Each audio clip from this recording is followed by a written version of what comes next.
A palavra de Deus é viva, perfeita e eficaz. No registro bíblico de hoje nós vamos falar a respeito da revolta dos Macabeus, tá? Dessa parte da série, né? Nós temos dentro dos 400 anos de silêncio profético, nós temos a parte persa que foi retratada em alguns livros do cânon bíblico tradicional. Então nós temos uma parte da Pérsia, esse domínio persa acabou não aparecendo, principalmente a partir do declínio. Tem algumas referências espirituais, né, religiosas no livro do profeta Malaquias, mas a partir da queda do Império Persa nós entramos num período completamente obscuro, os 400 anos de silêncio profético, tá? Coloquei dentro da série, mas eu acho que eu vou criar uma playlist só para essa parte dos 400 anos de uma forma detalhada, porque a partir do domínio persa veio o domínio dos macedônios, do Império Unificado de Alexandre o Grande. Nós temos o domínio de 100 anos dos Ptolomeus, nós temos o domínio dos Seleucidas, então nós temos macedônios, nós temos os Ptolomeus mais egípcios, nós temos o domínio grego Seleucida mais forte, então nós temos um domínio grego-egípcio, os Seleucidas impondo o helenismo mais forte, até chegar no domínio romano e a dinastia Asmoneia, né? Que para chegar nessa dinastia, essa dinastia Asmoneia, nós chegamos ao domínio. Olha o telefone tocando, gravando, mas que situação, meu Deus do céu. Não vou editar não, até porque eu uso o telefone para poder gravar, eu uso 2 telefones, enfim, um como microfone. Peço perdão, não vou editar, vídeo sem cortes, tá? Mais notificação, meu Deus do céu, é duro gravar com o celular, gente, peço perdão mesmo de coração, mas vamos lá, prosseguindo.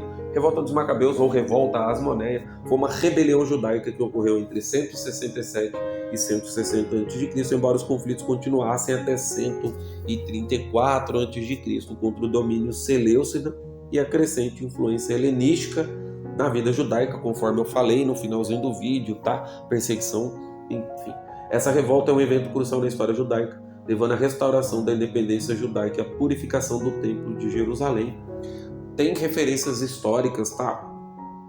Apesar de não estar no cânon protestante, a Bíblia protestante tem referências a 1ª e 2ª Macabeus lá na Bíblia católica, tá? Eu vou gravar um vídeo específico sobre a Septuaginta, sobre as tradições judaicas, né? O culto judaico, as festas judaicas e sobre o livro dos Macabeus. Tudo vai ser colocado dentro da série, que eu acho importante. Muita coisa apareceu, inclusive o milagre do Hanukkah, que vai ser comentado aqui, mas eu não vou falar a respeito do Hanukkah, da festa das luzes, tá?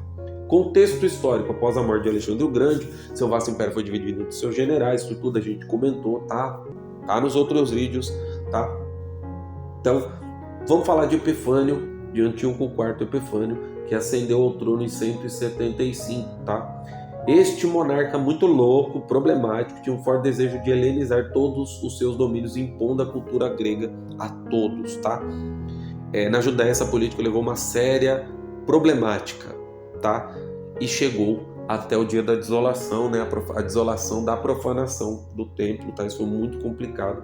Ele proibiu práticas religiosas judaicas, como a circuncisão, a observância do sábado, ordenou a adoração de deuses gregos, inclusive erigindo um altar de Zeus dentro do templo, profanando o templo. Não só com isso, como também sacrifícios com porcos, tá? A crucificação, ela não é romana, tá?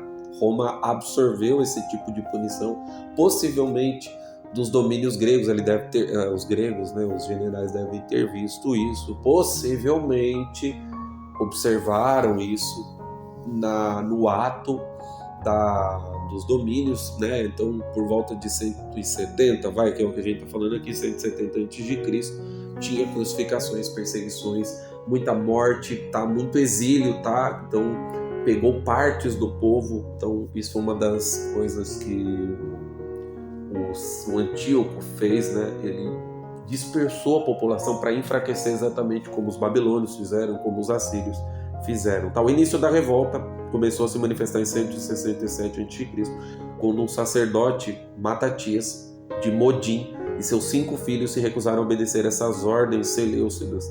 Matatias assassinou o oficial seleucida e um judeu que estava prestes a oferecer um sacrifício pagão. Isso desencadeou a revolta. Após a morte de Matatias, seu filho Judas Macabeu, cujo o seu cognome, né, ele, apelido de Martelo, assumiu a liderança do movimento. Judas era um líder habilidoso, um líder militar muito estrategista e organizou uma campanha de guerrilha contra as tropas seleucidas e os judeus helenizados que o apoiavam. Tá? Então tinha judeus helenizados apoiando essa revolta. Essa vitória e a rededicação do templo sob a liderança de Judas foi surpreendente, porque os seleucidas eram um império muito forte, mas era um império extremamente desestruturado. Eu falei no último vídeo a respeito de dívidas, tá? Então a pressão toda desestabilizou. Tá? E um dos marcos importantes dessa revolta foi a purificação do Templo de Jerusalém em 164 a.C. Esse evento é comemorado anualmente como a festa de Hanukkah, ou Festa das Luzes. Tá? A luta continuou após a morte também de Judas Macabeu. Jonatas e Simão, seus irmãos, assumiram a liderança. Eventualmente os macabeus conseguiram expulsar os seleucidas e restabelecer a independência da Judéia, da região da Judéia, que fique claro, tá? Israel como um todo passou a ter uma hegemonia, mais um reino apenas de Judá, tá? Conhecido como a dinastia Asmoneana ou Asmoneia, tá? O legado dessa revolta foi um marco significativo na história judaica, demonstrando determinação e força do povo para defender a identidade cultural, territorial e a fé contra a opressão externa. Ela resultou na restauração do templo, da independência judaica, e pela primeira vez em séculos, eu digo até quase um milênio, a Judéia foi um estado soberano, voltou a ser soberano, governado por uma dinastia judaica. O templo de Jerusalém voltou a ser purificado, rededicado a Deus e central para uma vida religiosa judaica e prostrada para o Deus invisível. Tá bom? Foi purificado e voltou à adoração. Fortaleceu a identidade judaica, e essa revolta voltou a levantar um sentimento de nacionalismo dentro do povo, tá? E essa dinastia governou Israel até o ano de 37 a.C. Esse legado perdurou, tornou-se um símbolo de resistência, tá? Para completar esse vídeo, eu vou gravar um outro, tá?